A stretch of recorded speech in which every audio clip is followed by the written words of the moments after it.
Oke, hello everyone, welcome to Analysis dan update lagi seputar koin kripto. Dan di video kali ini kita bakalan bahas seputar Artificial Super Intelligence Alliance atau dengan tikernya yaitu FED. Yang mana buat FED ini banyak banget teman-teman semua request di kolom komen pada beberapa postingan video saya sebelumnya. Karena memang FED ini juga memperoleh rebound yang cukup signifikan teman-teman.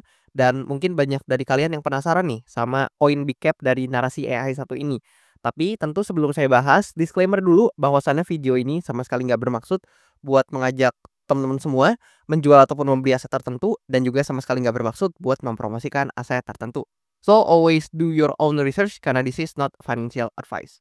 Dan di sini pertama-tama kalau kita sortir dari narasinya yaitu AI, kita bisa melihat ya untuk Fed ini yang di bawah sini. Ini Fed ini berada di posisi ke-51 dari segi market cap atau kapitalisasi pasarnya. Tapi kalau misalkan kita urutin dari narasi AI, Fed ini di peringkat ke-6 ya secara market cap koin-koin AI gitu. Di mana pertama dipegang oleh Bitensor, kemudian Near Protocol, Internet Computer Protocol atau ICP, kemudian Render, Filecoin dan baru Fed nih di urutan ke-6 kalau dibandingkan dengan 5 atasnya gitu.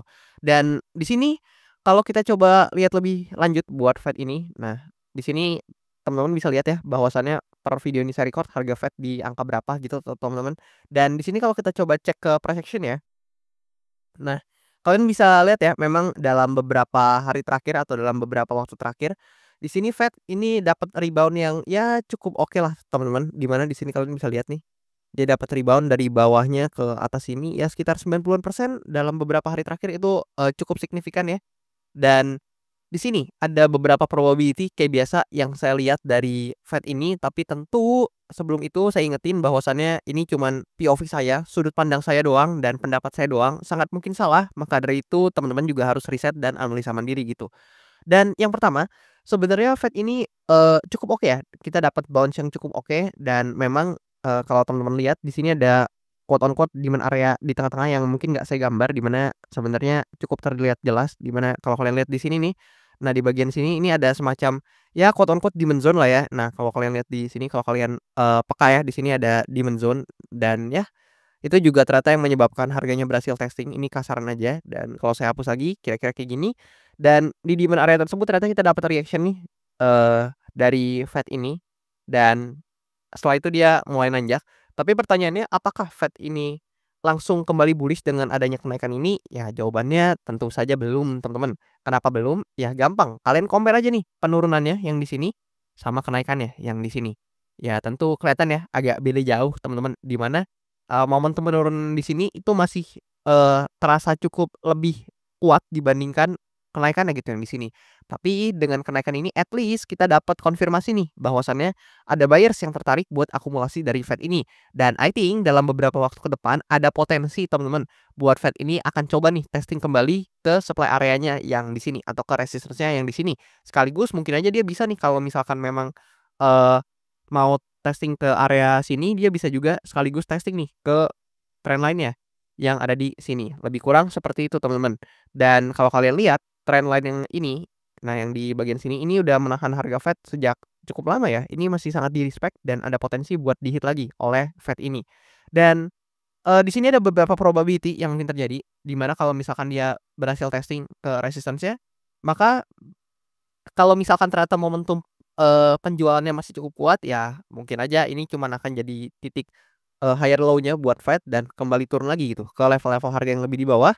Dan kalau hal tersebut yang terjadi, ini most likely ya ada potensi buat Fed ini mengunjungi area demand zone atau demand area atau area support yang ada di bawah sini. Mengingat ini adalah support major juga buat koin Fed ini gitu teman-teman.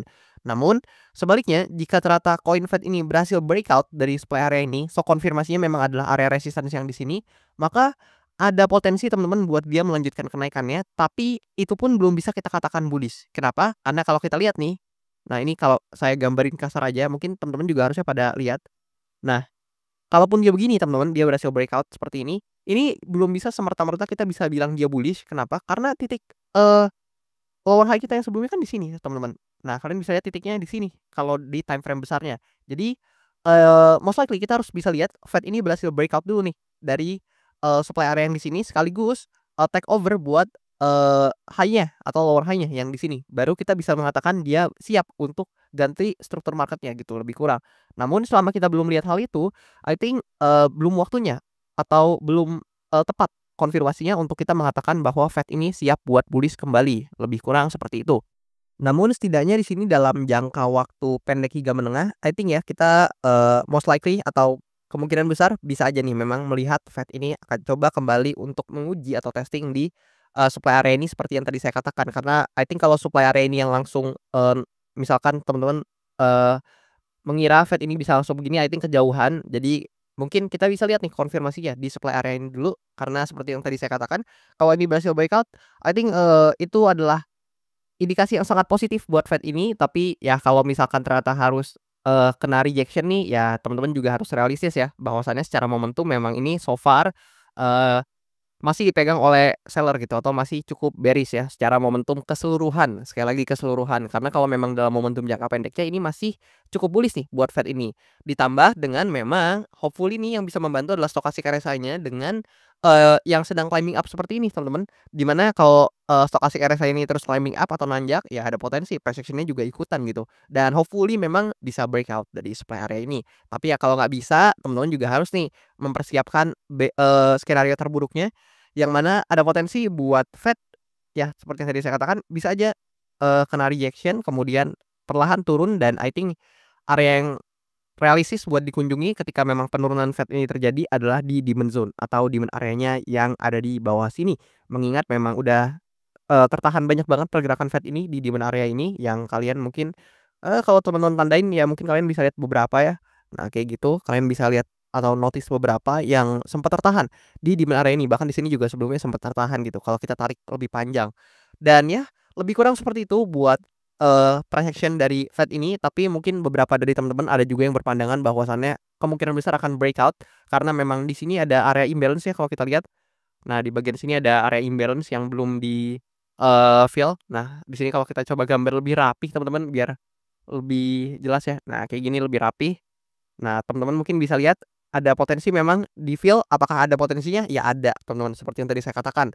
Tapi dengan Fed ini breakout dari supply area ini pun belum bisa semerta-merta kita katakan bullish, tapi at least kita dapat indikasi dan konfirmasi yang positif nih. Karena Fed berhasil mengubah supply areanya yang cukup, eee, major lagi, yang mana ini supply area yang major banget, kalian bisa lihat berapa banyak yang tahan di area ini, dan kalau misalkan berhasil di breakout, maka kita mengubahnya kembali jadi demand zone dan at least kita bisa melihat Fed ini dalam beberapa waktu dekat mungkin aja, bisa nih untuk bermain lagi di atas demand zone yang ada di sini, hopefully seperti itu. Tapi tentu teman-teman harus memikirkan probabilitas-probabilitas yang lain.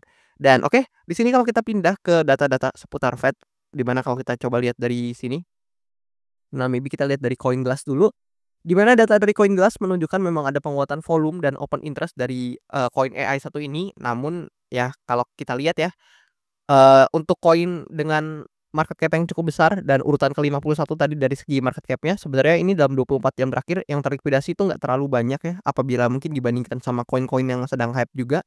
Ya meskipun lumayan ya, hampir di sekitar 700 ribuan US dollar, untuk total value yang terlikuidasi dalam 24 jam terakhir untuk Fed ini sendiri.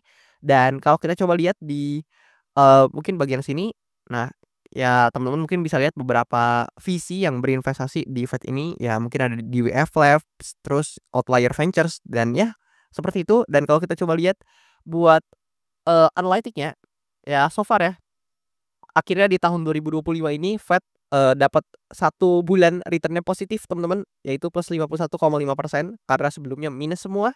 Dan kayaknya emang cukup banyak ya koin-koin atau altcoin-altcoin yang baru dapetin, momentumnya atau baru dapetin penguatan harga yang cukup oke di tahun 2025 ini di bulan April gitu. Dan ya karena 3 bulan sebelumnya ya cukup minus signifikan ya teman-teman untuk Fed ini sendiri. Dan justru ini, kalau misalkan ternyata kuartal 2 ini positif buat Fed, maka ini akan menjadi sejarah ya karena, kuartal 2 di 4 tahun sebelumnya ini negatif semua teman-teman, kalian bisa lihat dari 2021 sampai 2024 nih merah semua. Dan ya, apakah di kuartal 2 ini bakalan jadi pembeda buat Fed ini atau bakalan tetap sama nih? Yang mana kalau misalkan ternyata, kena drawdown lagi ya mungkin aja jadi merah lagi gitu. Tapi gimana menurut teman-teman semua? Apakah Fed ini merupakan altcoin di narasi AI yang masih menarik menurut teman-teman atau justru menurut kalian kayaknya Fed ini mungkin market cap-nya udah kegedean atau mungkin lebih ada koin-koin lain nih, atau mungkin ada altcoin-altcoin lain di narasi AI yang menurut teman-teman lebih menarik daripada Fed ini. Boleh komen di kolom komentar di bawah dan coba dong boleh tolong absen siapa aja nih teman-teman yang mungkin, holder-nya dari Fed ini. Boleh kasih tahu nih posisi kalian, apakah lagi cuan di Fed ini atau lagi quote on quote lagi kena drawdown nih teman-teman. Boleh kasih pendapat kalian di kolom komen di bawah. Dan juga satu lagi, kalau misalkan mau request analisa koin, jangan malu-malu, jangan sungkan, teman-teman bisa langsung aja request di kolom komen di bawah. Dan nanti kalau misalkan banyak yang tertarik, bakalan saya usahakan buat update dan bahas cepatnya. Dan juga buat teman-teman yang mau mampir ke sosial media saya, boleh mampir ke Linktree di masing-masing akun sosial media saya. Di situ ada akun TikTok, YouTube, dan Instagram saya yang teman-teman bisa akses ya. Atau di link yang tertera di description channel YouTube saya juga ada Linktree-nya teman-teman. Dan satu lagi, kalau teman-teman mau request analisa koin dan sekaligus support saya, kalian bisa mampir ke link traktir yang ada di bawah sini. Dan itu aja buat video analisa kali ini. Thank you banget buat teman-teman yang udah nonton dan udah support saya sampai sejauh ini. Dan sampai jumpa di video-video selanjutnya.